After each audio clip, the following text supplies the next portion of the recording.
Hello students, कैसे हैं आप? आज हम अपना माइक्रोबायोलॉजी में नेक्स्ट ग्रुप पढ़ेंगे जिसमें हम सेस्ट्रोडोट्स, इकिनोकोकस ग्रैनुलोस और डिफ्लोबोथरियम लेटरम पढ़ेंगे। सेस्ट्रोडोट्स को हम मेनली टेपवर्म्स के नाम से जानते हैं। They are the flat ribbon like worms belonging to class Cestodia. They are internal parasites of humans and animals. Adults live in the intestine while larvae form infect tissues. Intestinal parasite है।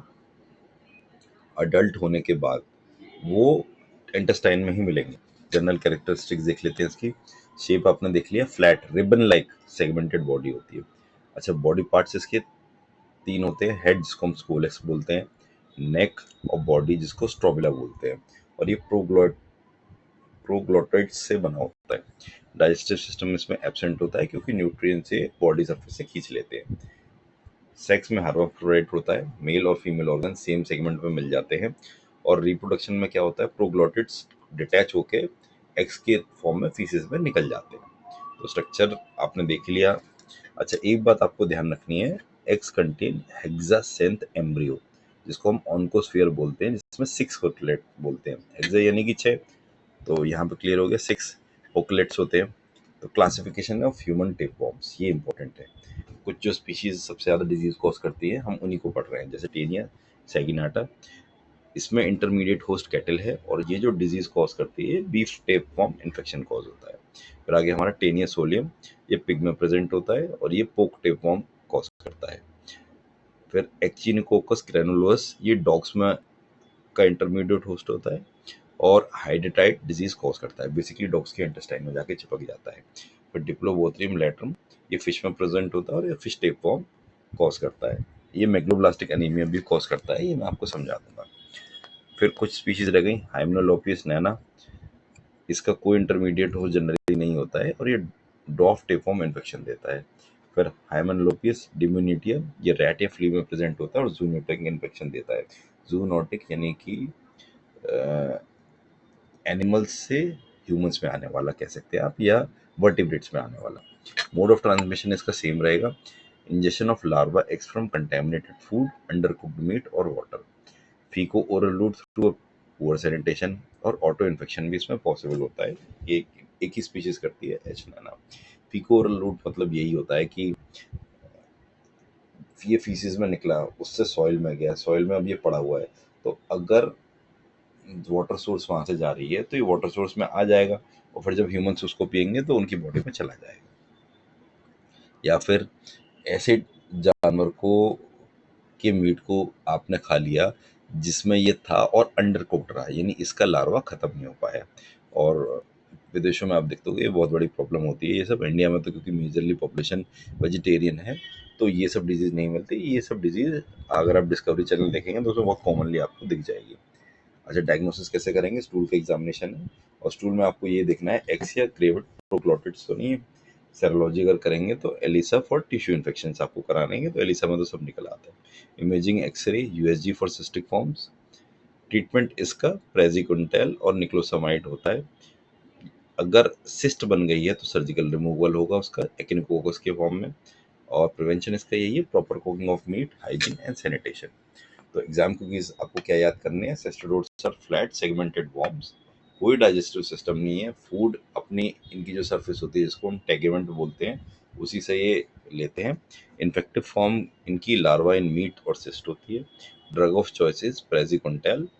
फिर second हमारा group आ गया एकिनोकोकस ग्रैनुलोस, जो कि हाइडेटाइड disease cause करता है। Introduction क्या है? Echinococcus granulosus is the smallest tapeworm of man but causes a serious zoonotic disease, जिसको हम एकिनोकोकस डिजीज भी बोलते हैं। मॉर्फोलॉजी, अडल्ट वर्म 3 से 6 का होता है और इसका हेड जो है स्कॉलिक्स जिसको बोलते हैं, उस पर 4 सकर और हुक्स होते हैं और 3 सेगमेंट होते हैं। एग इसका टेनिया की एग की तरह होता है और इसमें भी 6 हुक वाला एम्ब्रियो होता है, हेक्सासेंथ एम्ब्रियो। और लार्वा फॉर्म जो होती है इसकी वो हाइडेटेड सिस्ट के साथ होती है जिसमें प्रोटोस्टोलाइसिस होता है। यानी कि लाइफ साइकिल आप देखेंगे तो डेफिनेटिव होस्ट इसका डॉग होता है, अडल्ट वॉर्म एंड इंटेस्टाइन। और इंटरमीडिएट होस्ट इसका sheep, cattle and accidentally man.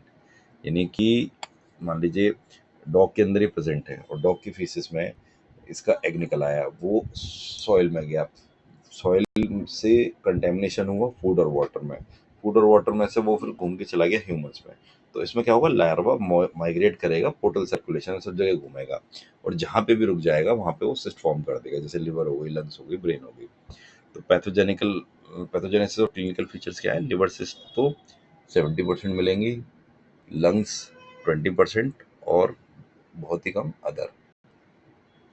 Pressure symptoms मिलेंगे, हेपेटोमेगाली, कफ, न्यूरोलॉजिकल साइंस, सिस्ट रप्चर होने पे एनाफिलेक्सिस हो सकता है, और इस्नोफिलिया कॉमन होता है, यानी इस्नोफिल्स एक जगह इकट्ठे हो गए।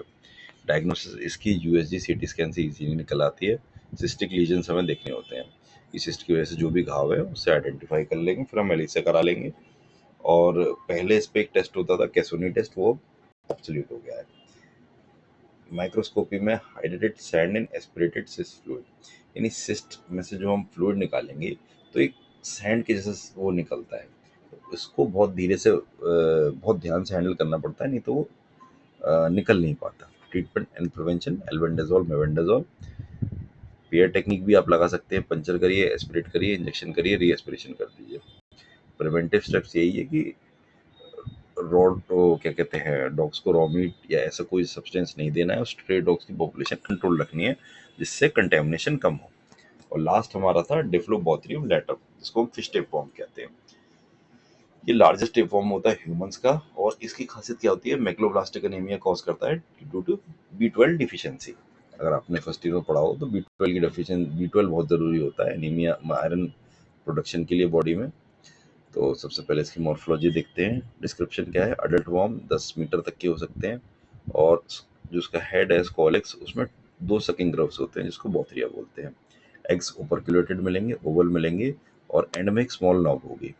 लार्वल स्टेजेस में कोरासिडियम, प्रोकर्सोरॉइड एंड प्लेरोकर्सोरॉइड इन्फेक्टिव स्टेज मिलती है। लाइफ साइकिल, डेफिनेटिव होस्ट इसमें ह्यूमंस होता है, और स्मॉल इंटेस्टाइन में ये प्रेजेंट होता है। इंटरमीडिएट होस्ट इसके कई सारे होते हैं, साइक्लोप्स इसमें प्रोकर्सोइड फॉर्म में होता है, और फ्रेश वाटर फिश जिसमें प्लेरोकर्कोइड फॉर्म में होता है। ये इन्फेक्टिव होती है ह्यूमंस के लिए। मेन इसका इन्फेक्शन कैसे आएगा, रॉ और अंडरकुक्ड फिश जिसमें प्लेरोकर्कोइड लार्वा होगा, वो लार्वा फिर ह्यूमन में आके अपना रिप्रोडक्शन करके सारी साइकिल घुमा लेगा। मेन क्या है, ये कंप्लीट करेगा विटामिन B12 को, यानी बॉडी में से विटामिन B12 खोलेगा, खींच लेगा, तो उसकी वजह से हमें मेगालोब्लास्टिक अनीमिया हो जाएगा। और सिम्टम्स वही होंगे जो मेगालोब्लास्टिक अनीमिया का है, यानी पैलर, फटीग, डायरिया, क्लोसाइटिस, ग्लोसराइटिस यानी हमारी टंग पे प्रॉब्लम। डायग्नोसिस इसका भी यही है, स्टूल की माइक्रोस्कोपी करेंगे तो उसमें ऑपरक्यूलेटेड एग्स मिलेंगे जो इस स्पीशीज को कंफर्म करेंगे। CBC में आपको मैक्रोसाइटिक अनीमिया मिलेगा और B12 की कमी मिलेगी। तो स्कोलेक्स की रिकवरी करना, मतलब स्कोलेक्स की जो रिकवरी होती है वो थेरेपी के बाद कंफर्मेशन आपको मिल जाता है। ट्रीटमेंट एंड प्रिवेंशन इसका भी वही, प्राजिकोंटेल है drug of choice, niclosamide as an alternative. Main यही है कि रॉ फिश को अवॉइड करना है, और फीकल डिस्पोजिशन प्रॉपर होना चाहिए जिससे कि कंटेमिनेशन नहीं हो।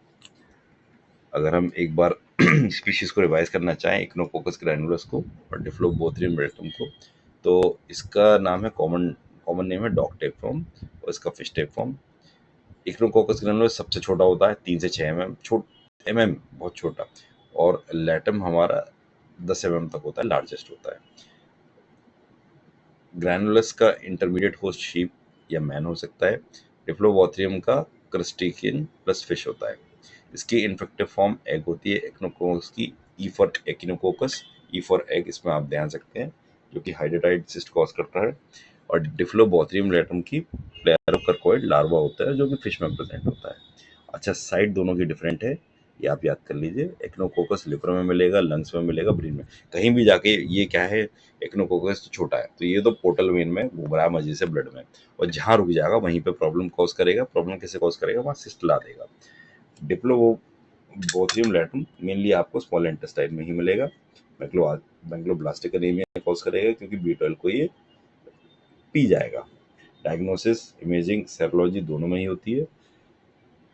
डिप्लोबोथरियम लेटम में आपको एग्स एंड स्टूल मिल जाएंगे। अच्छा, ट्रीटमेंट आपको ध्यान रखना है क्योंकि ये छोटा है, आप ऐसे ट्रिक बना सकते हैं कि जितने भी छोटे पैरासाइट्स होते हैं वो एल्बेंडाजोल मेबेंडाजोल से कवर हो जाते हैं। अगर कहीं फंस गए हैं तो सर्जरी से भी निकाला जा सकता है उसको, और डिफ्लोबोथ्रियम लेटर में प्रेसिगुंटेल मिलेगी। बाकी तो सब रिपीटेड है। अच्छा, एक आप याद रख लीजिए, टेपवर्म हमेशा जो है ना वो फ्री लोडर्स होते हैं, वो हमारे गट में ऑर्गन्स में कहीं भी पड़े रहेंगे और हमारे ही न्यूट्रिशन पे जिंदा रहेंगे। ठीक है।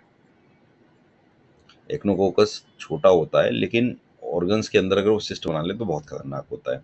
और डिफ्लोबोथ्रियम ग्रो ह्यूज, क्योंकि वो सारा न्यूट्रिशन ले रहा है।